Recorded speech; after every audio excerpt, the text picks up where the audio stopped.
Ok.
Hello, good morning everyone. Welcome to our webinar of today.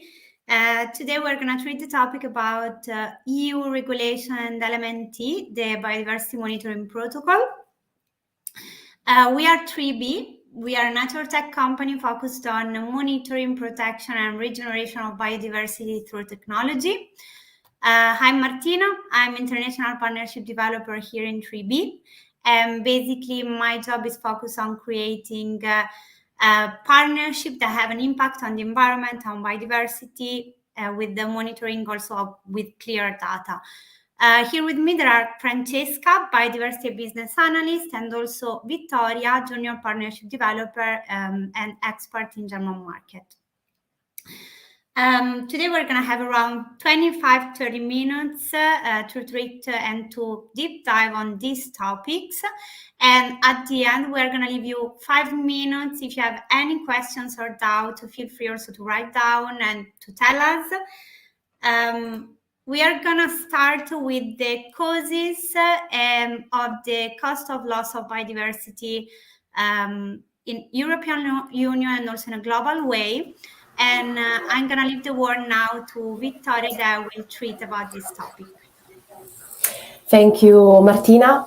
So in 3B, we care about biodiversity. We monitor it and we implement it, projects to regenerate it. But why do we do that? We do that because there is a huge problem of biodiversity loss. It refers to the decrease in species diversity, genetic varieties, and ecosystems on Earth. 90% of the ecosystems are now at risk, and we lost 80% of the flying insects in the last few years just in the European Union. And why do we care? The reasons to care are all intertwined. However, what is most shocking is the actual cost of biodiversity loss. Some researchers have estimated that we are losing $145 billion per year due to biodiversity loss. The causes are different, but all traceable to human activities. For example, the deconstruction and fragmentation of habitats due to the need of land for cattle and for agriculture and for building other cities. As you can imagine, of course, also climate change and pollution. But why do companies need to care about sustainability?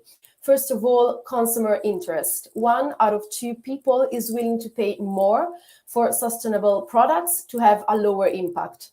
Secondly, to obtain financing. 86% of the institutional investors take into account the ESG factors when deciding to invest. Lastly, as we will see in a bit with Martina, over the years, it is going to be gradually mandatory for all companies. So it is clear that we are at a turning point, and when there is change, there are also opportunities to change and to get better. Now I will leave the word to Martina, who's going to explain more in details the EU regulations.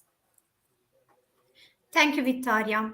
We're going to deep dive on that, also about EU regulation in topic of sustainability and biodiversity. So as Vittoria mentioned, also due to the purchase decisions, also biodiversity and sustainability became a central topic in laws also. So everything started also to go in this direction in 1992 with the Convention on Biological Diversity.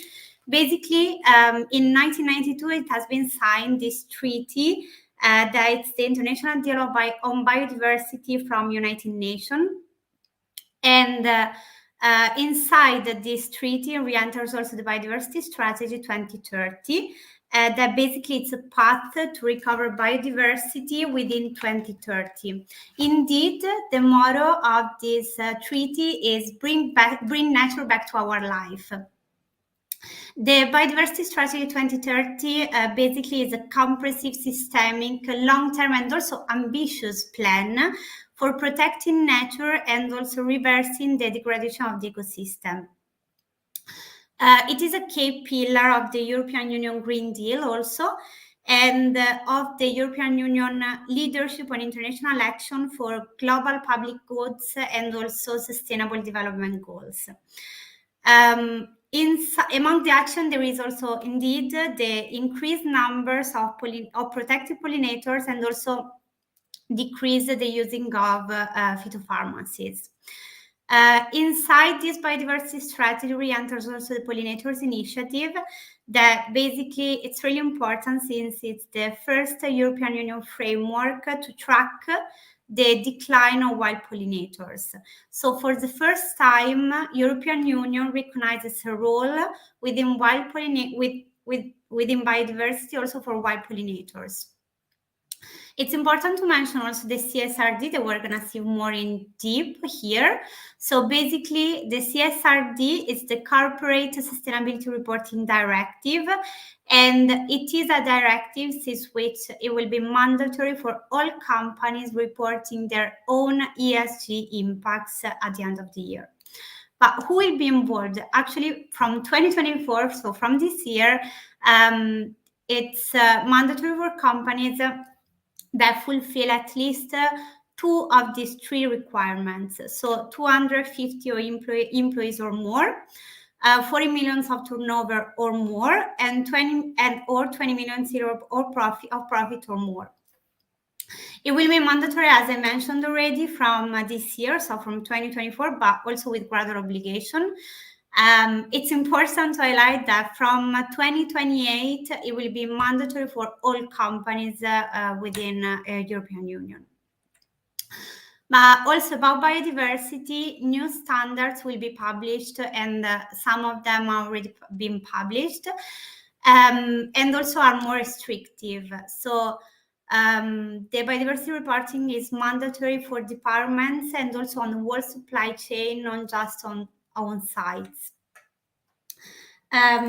Also to let you know, we did also a timeline to let you understand more the requirements and also obligation with time of the CSRD. So from 2025, it will be mandatory for listed societies with at least 250 employees or more to report on 2024.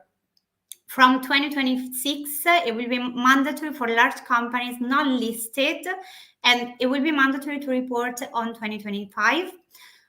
From 2027, for listed small medium businesses to report on 2026.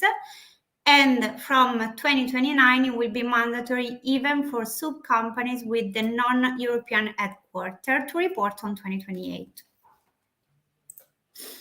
It's important to mention also that this CSRD required also this biodiversity criteria, biodiversity standard, that actually they are the Global Reporting Initiative and also the ESRS, European Standard Reporting on Sustainability. So basically the GRI 101 contains a disclosure for organization to report information about their biodiversity related impacts and also how they manage these impacts.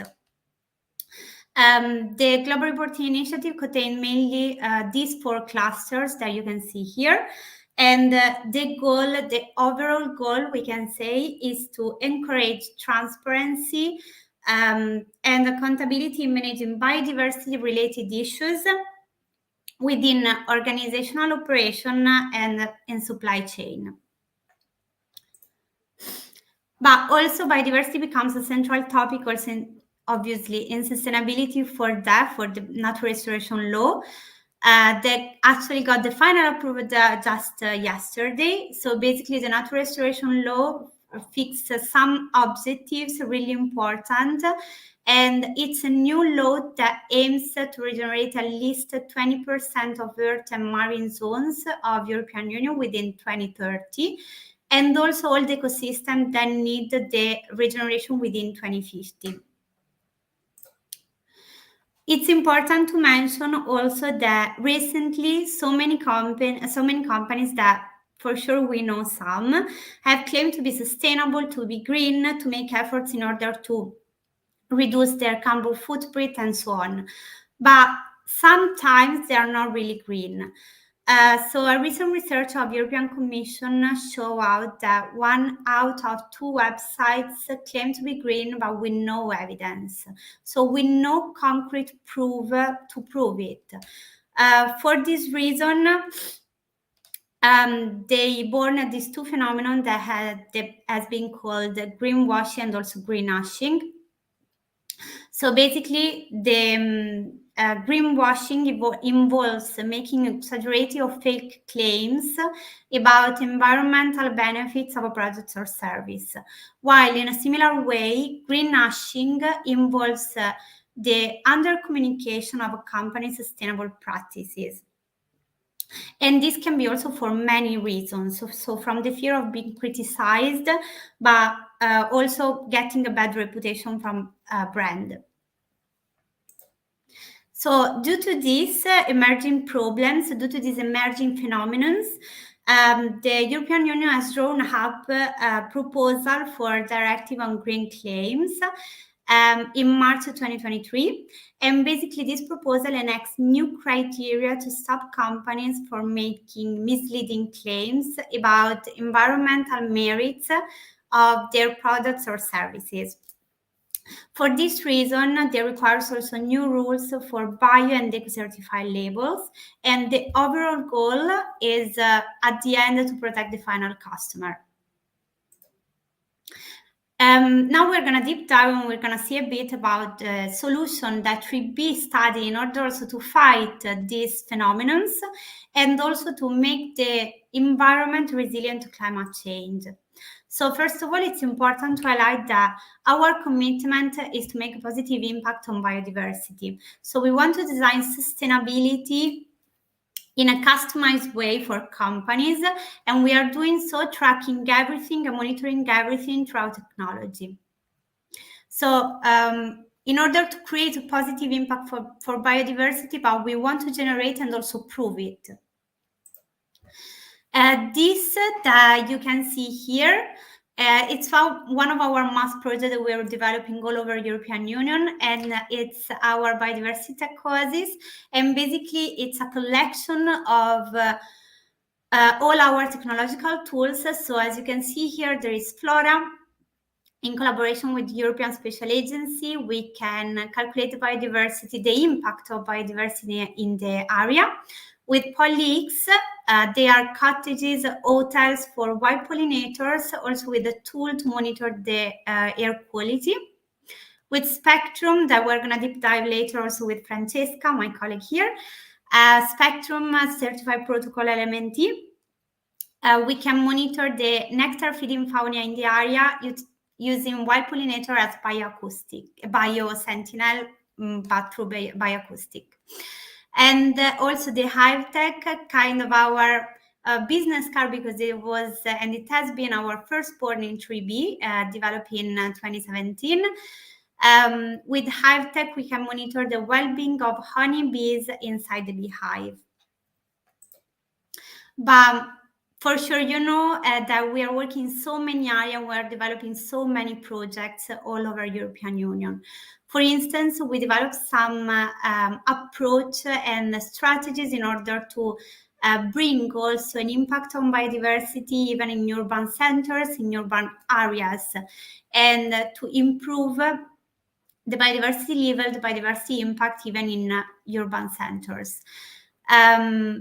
Also, we are doing this amazing project with schools that it's a school of biodiversity, and basically we want to grow ambassador of changes and directly starting from primary school and teaching them to protect, monitor, and also regenerate environment. But also really important, something that is really impactful, it's BioEnergy. Basically, with BioEnergy, we are monitoring the impact of biodiversity in renewable energies plant. We are going to see also later some case studies of that. And we are acting in wind plants, photovoltaic plants, and renewable energies in general. But one important pillars that we always respect, and we obviously we are strong with that, it's the communication. So we are planning a lot of experiences focused on sustainability and biodiversity, such as conventions, team building for companies, and events focused on sustainability and biodiversity, in order to share and to increase the awareness about biodiversity and sustainability and monitoring everything through our technology. But it's important also to mention that all our partners are also accompanied by a landing page with all the KPI of the project. In this way, every partner can communicate the project in a clear way with all the KPI and show also the QR code and all the landing page with all the data. In this way, all the stakeholders can check all the project and also pictures on the landing page. Then in 2023, we went out with voices from the Oasis in Spotify. You can find also the playlist on Spotify, from which you can listen the sound of nature throughout our recording sensor from Spectrum. And we are creating the biggest private ecological corridor for private in the environment. Now I'm going to leave the word to Francesca that will deep dive for you on LMNT protocol and explain more about that. Thank you so much, Martina. Good morning, everyone. I'm Francesca, and in order to explain you better LMNT protocol, I will start by explaining to you our scientific approach and our biodiversity strategy. So our scientific approach is basically starts with a baseline in order to understand the impact at the company level and at the site level of the activity that companies take and their impact in terms of biodiversity. Then the second step is actually based on avoiding and reducing and restoring biodiversity on the site that is taken into consideration throughout the project. The third step is actually compensation. So trying to build a strategy according to the specifics of the site and the characteristics of the level of biodiversity of the site in order to regenerate and conserve biodiversity according to the project. Our aim is basically then reach the net positive. So also improve the level of biodiversity, not only restore it, but bring something that adds to the value of the level of biodiversity on the site. In line with this scientific approach, actually, we build also our biodiversity strategy that in the next slide, I will present to you better. So here, our biodiversity strategy is based on three main pillars.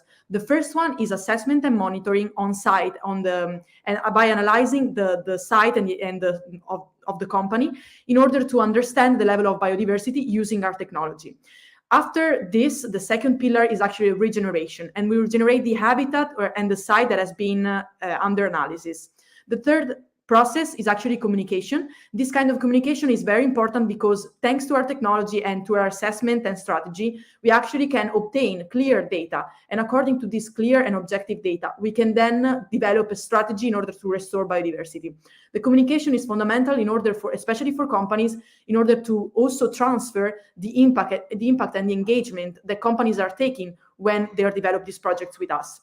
So through these three pillars, we actually develop LMNT protocol, which is developed through, thanks to also our scientific partners and 3Beam. We have also worth mentioning is the European Space Agency, and this protocol is actually verified by Bureau Veritas.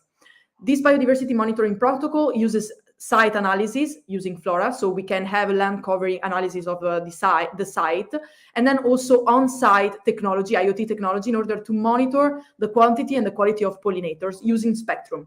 But let's dive deeper into what these technologies are actually about and what we actually can collect the data with these technologies. So with Flora, we can actually have a biodiversity assessments and a satellite agronomic analysis of the area.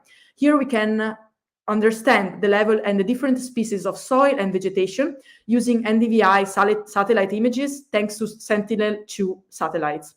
And here we can precisely understand and analyze the changes of flora through time on the site considered. Through this analysis, we can actually understand and compute two different indexes that give us a representation of the level of biodiversity on the area, which are nectar potential and pollinator abundance, which basically help us understand the level of the presence of pollen, so the food availability on the area, and also the nesting opportunity for pollinators.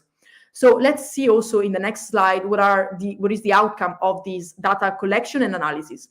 Here we can have an identification of the clusters of plant species in the site of the project and also in the area surrounding the project area.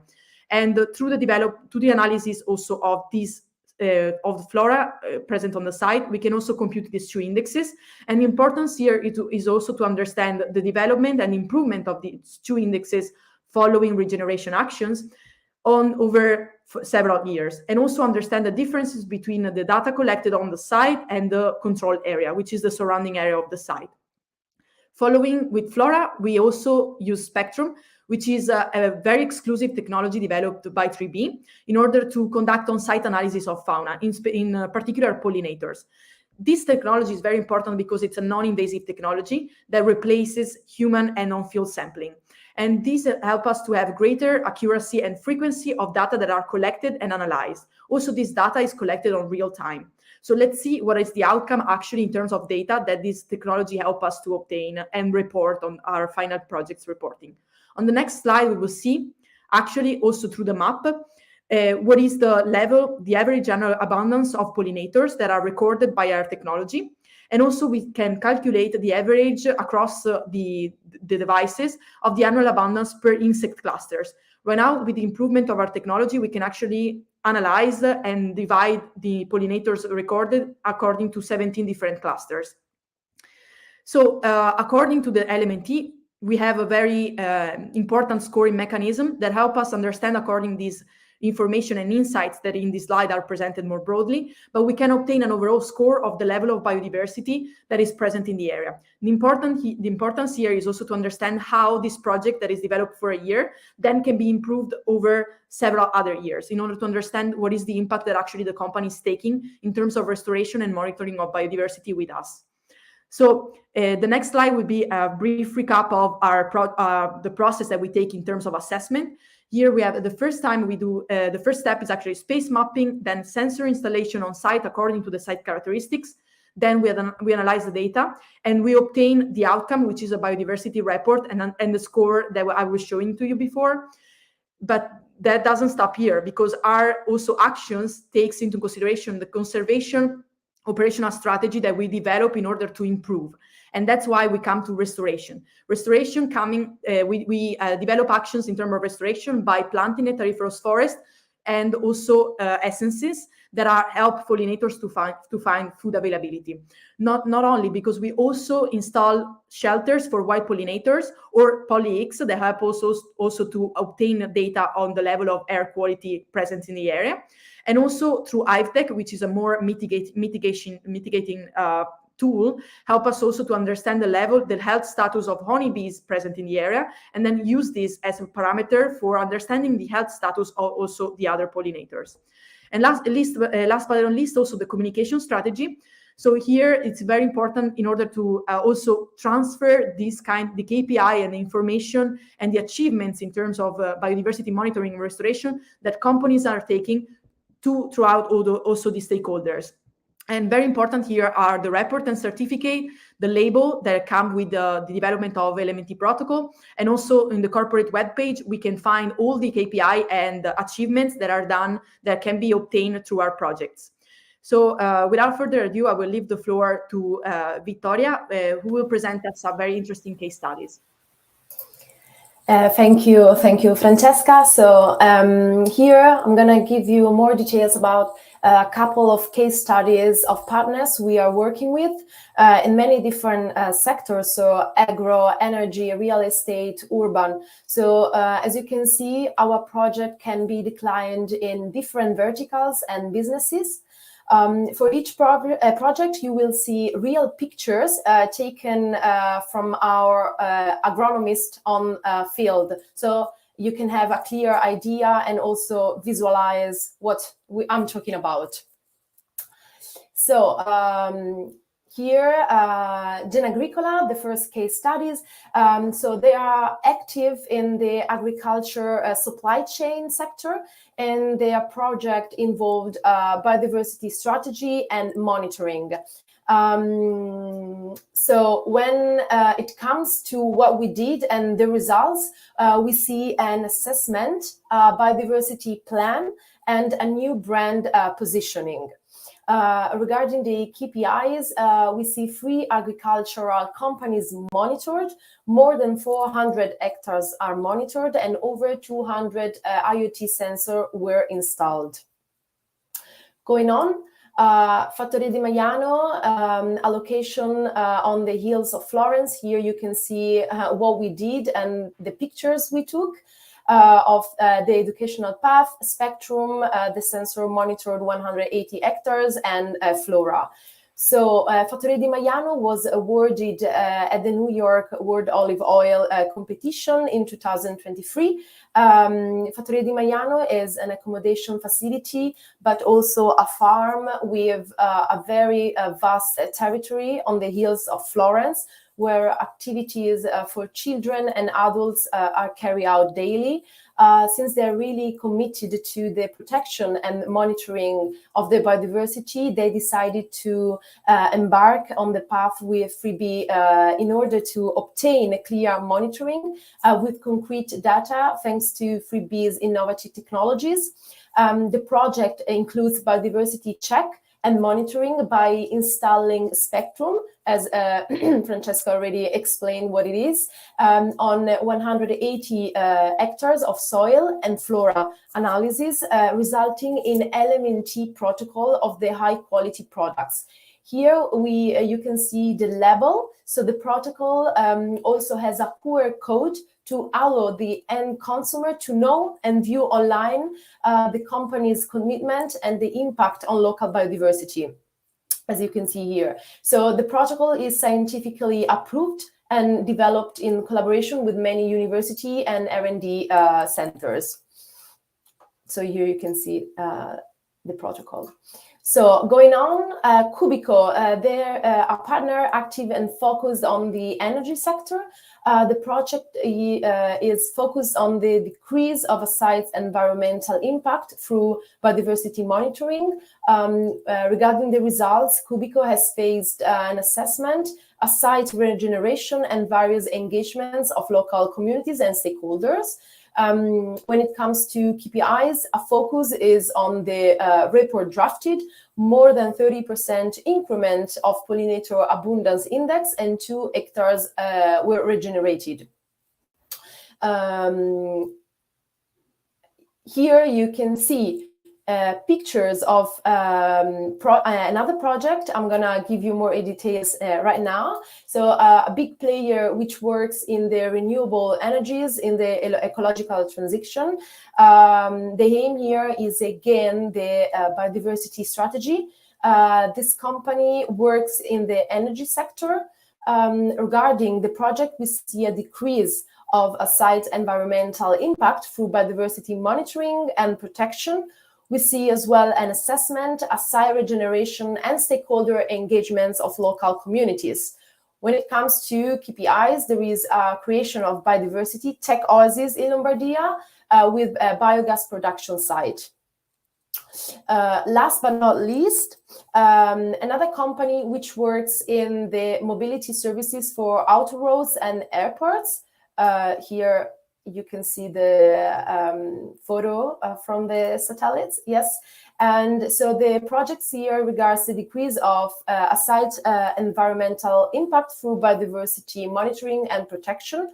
Again, results are the assessment, site regeneration, and stakeholders' engagements and local communities as well.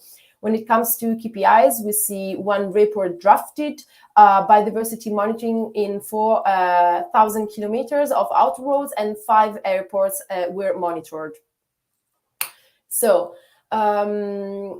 whether your verticals or your businesses are, we can help you by realizing customized projects that comply with the regulation we talked today in the webinar. Thanks to our portfolio approach, whether you have 1 or 100 sites, we can develop a portfolio assessment in less than 6 months. And all this is reported transparently and clearly in the sustainability report. And also our projects can also comply with 13 out of 17 SDGs of the Agenda 2030. Just to remark again, the concept here are some, we put some verticals and of business we are working with, and the projects we developed in Italy and abroad.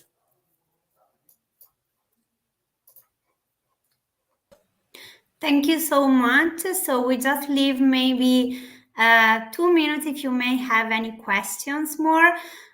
Here we left also our contacts.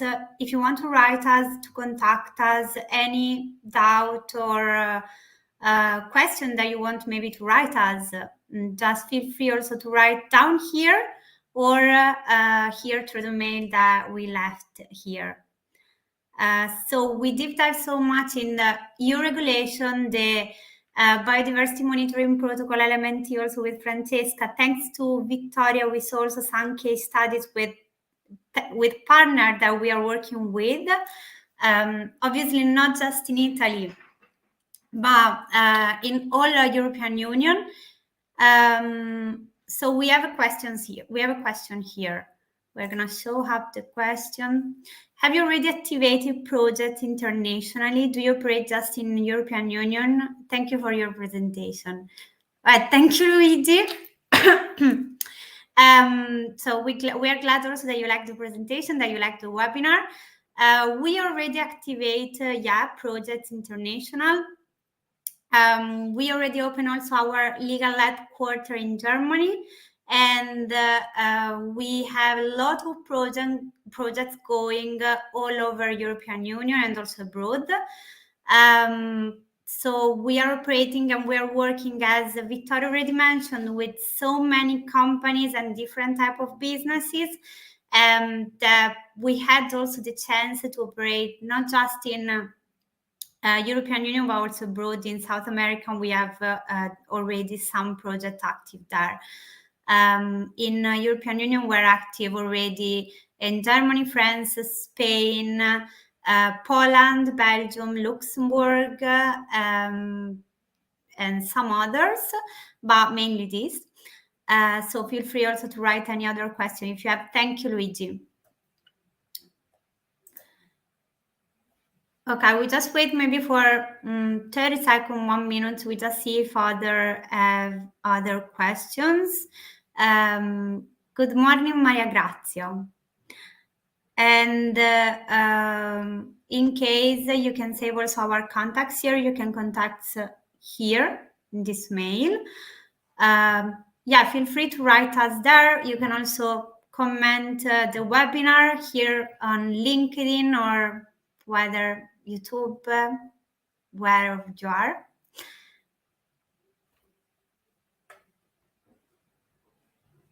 Okay, we just hope this webinar, we just hope you liked this webinar and was interesting and also full of information as well for you. Thank you so much, Sofia. So we'll just wait for some other questions here. Thank you, Victoria. Thank you. Yeah, sure. We have experience in agrivoltaic. Just Teresa. I hope I pronounce it well. I'm sorry. You're welcome for the presentation. We are glad you like it. We have experience in agrivoltaic. We did already, we can share also with you some other case studies, but we did already something in Italy. We are monitoring with Element T, as Francesco already explained. We are monitoring the impact of biodiversity also in agrivoltaic sector. And actually this is really impactful, thanks also to the presence of pollinators and wild pollinators there. Then, as Francesca mentioned again, at the end of all this monitoring, we can provide also clear and report all the data also in the report for you. And it's really interesting, something that we can share also with you some other case studies. Thank you for the questions. How do you manage the bee population taking account of increasing parasites within the hives? Okay, thank you, Luz, for the question. Okay, this is really interesting. Actually, I'm not a beekeeper, so I'm gonna deep dive on that. But it's something about also this hive tech that we already explained is the firstborn in 3B. It goes to monitor the well-being of honeybee inside the beehive. That's why we are helping beekeepers to do so. So we want obviously to help beekeepers to fight against this presence of parasites within the hives, and we are helping them to do so with the hive tech. So actually it's really interesting because it's all technological and it's something that can be monitored and also tracked even far away from the beehive. And you can check everything also throughout the application, and just the beekeeper can watch how their bees are doing, just checking the application. So it's interesting. I will be happy to make such project on my farm in Ukraine. Feel free to contact us. We'll be happy also to talk with you and to discuss, and we are going to see what we can do and how we can also collaborate on that. And thank you, Anton. Thank you, Mattia. Okay, so I think questions ended. Thank you so much for the questions, and feel free also here to mail to contact us for anything related to that, obviously. And thank you also for being there. Hope we like that. Yeah, so I'll see you in the next episode. Thank you. Bye. Bye. Thank you. Bye.